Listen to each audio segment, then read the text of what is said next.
मधुश्रावणी के 8वें दिन की कथा, जिसका शीर्षक है गौरी के विवाह का वर बरियाती। महादेव जी ने काशी में सप्त ऋषियों को बुलवाया। वे लोग तुरंत उनके समीप उपस्थित हुए। गुरु वशिष्ठ के संग में उनकी पत्नी अरुंधति भी आई थी। उन सभी को महादेव ने अपनी ओर से हिमालय के घर पर विवाह का प्रस्ताव भेजा। जब मैना और हिमालय ने महादेव के विवाह का प्रस्ताव की बात सुनी तो उन दोनों के आंखों से अश्रु गिरने लगे। विवाह का दिन फाल्गुन मास के चतुर्दशी तिथि को रखा गया। सप्तऋषि लोग वहां से खुशी खुशी वापस आकर महादेव से सब कथा कह सुनाई। यह सुनकर महादेव भी काफी प्रसन्न हुए और उन्होंने उन सभी को बारात चलने का निमंत्रण दिया। अब महादेव कैलाश वापस आए और देवताओं को निमंत्रण देने का भार उन्होंने नारद मुनि को दिया। महादेव अर्थात वर पक्ष के लोग सभी लोग बरियाती जाने की तैयारी करने लगे। अब दूल्हे को सजाया गया, लेकिन उनको गहना क्या दिया जाएगा? वो जिस वेशभूषा में रहते थे उनको उसी तरह से सजाया गया। उनके माथे पर चंद्रमा का मुकुट, शरीर में सांप का गहना पहनाया गया। उनकी जटाओं को झाड़कर अच्छे से बांध दिया गया।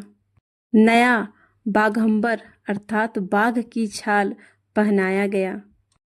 किंतु इतना ही श्रृंगार से महादेव परम सुंदर दिखने लगे।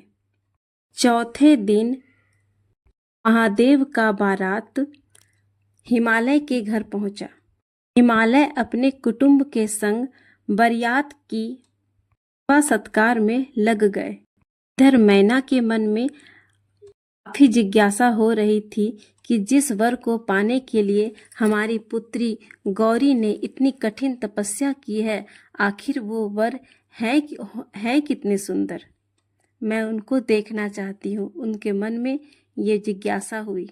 महारानी मैना नारद मुनि को संग लेकर द्वार पर वर को देखने के लिए गई। सबसे पहले गंधर्व राज आए। उनकी सुंदरता देखकर मैना को लगा कि शायद यही वर है। उनको देखकर वह काफी प्रसन्न हुई।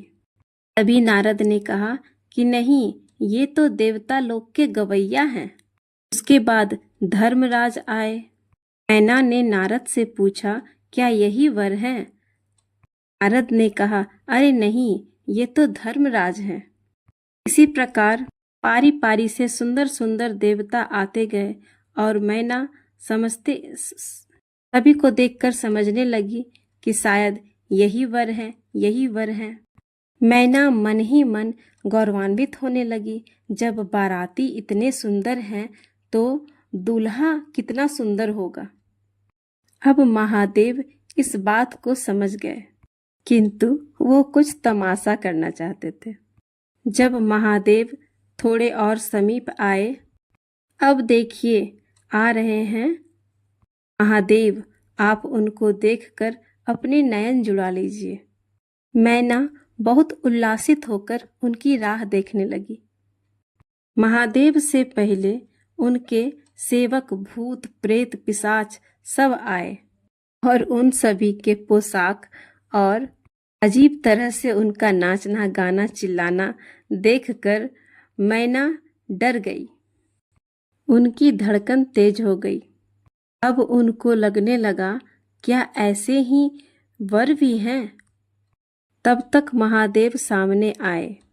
बसहा पर सवार, 5 मुख, 3 आंख, 10 हाथ, शरीर में राख लपेटे हुए, कौड़ियों की माला पहने हुए, माथे पर चंद्रमा, एक हाथ में खप्पड़, दूसरे हाथ में भिक्षा पात्र, तीसरे हाथ में पिनाक, चौथे हाथ में तीर, 5वें हाथ में त्रिशूल, 6वें में अभय।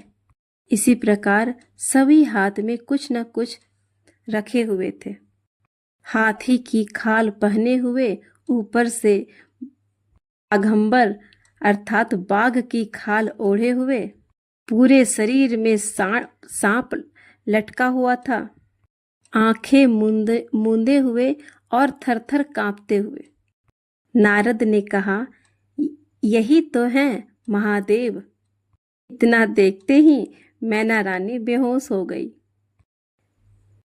अब मैना रानी ने जो कहा वो मैं आपको मिथिला में सुनाती हूँ, ज्यादा अच्छा लगेगा। उन्होंने कहा, जिद्दी छौड़ी की कैले एहन बरक संग को ना रहबे।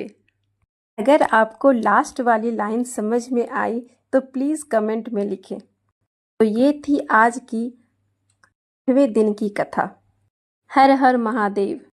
और भी मिथिला की कथाओं को सुनने के लिए मेरे वीडियो के डिस्क्रिप्शन को चेक करें और चैनल पर जाकर देखें। मेरे इस चैनल पर आपको संगीत से रिलेटेड और भी वीडियोस मिल जाएंगे। प्लीज़ मेरे वीडियो को सपोर्ट करें। धन्यवाद।